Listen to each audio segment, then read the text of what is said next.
Hi అందరికీ welcome to Shri Mahesh food channel. ఇవాళ నేను చికెన్ లివర్ ఫ్రై అయితే చేయబోతున్నానండి. ప్రాసెస్లోకి అయితే మనము వెళ్ళిపోదాం.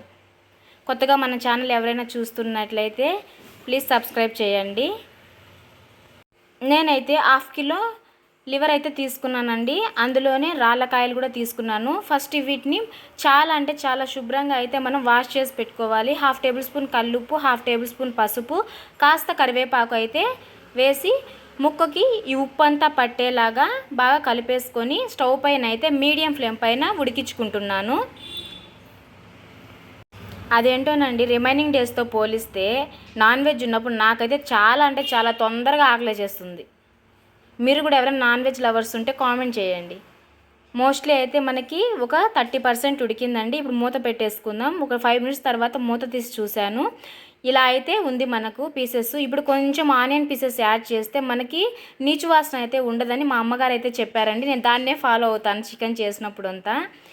ఇప్పుడు పీసెస్ అంతా సపరేట్ చేసి 2 టొమాటోస్ని సన్నగా కట్ చేసి మధ్యలో ఇలా వేసానండి. ఎందుకంటే బాగా మగ్గుతాయి అనేసి ఇలా పీసెస్ని అంతా కవర్ చేస్తున్నాను. మళ్ళీ ఒక 5 మినిట్స్ పాటు మూత పెట్టేసుకొని ఉడికించుకుందామండి హై ఫ్లేమ్లో.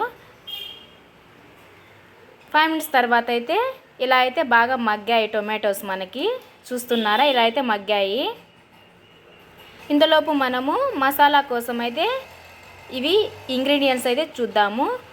2 టేబుల్ స్పూన్ ఎండు కొబ్బరి తురుము, 1 టేబుల్ స్పూన్ ధనియాల పొడి, 1 టేబుల్ స్పూన్ కారపొడి, ఇంకా అల్లము, తెల్లగడ్డలు ప్లస్ చెక్క లవంగం, ఒక ఇలాచి, వీటన్నింటినీ తీసుకొని వాటర్ లేకుండా పొడిలాగా మనం గ్రైండ్ చేసి పక్కన పెట్టుకోవాలండి. మోస్ట్లీ అయితే ఉడికిపోయింది మనకి. సో ఇప్పుడు కాస్త ఆయిల్ వేసుకుంటున్నాను. ఒక 2 టేబుల్ స్పూన్ అయితే సరిపోతుంది. ఇప్పుడు గ్రైండ్ చేసుకున్న పౌడర్ని అయితే యాడ్ చేస్తున్నాను. మనకి రెడీ అయితే అయిపోయిందండి. ఫైనల్గా మనము కొత్తిమీరతో గార్నిష్ అయితే చేసుకుంటున్నాము. చాలా బాగుందండి. మీకు నచ్చితే లైక్ చేయండి, కుదిరితే సబ్స్క్రైబ్ చేయండి.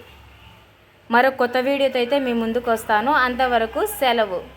నమస్కారం. Thanks for watching.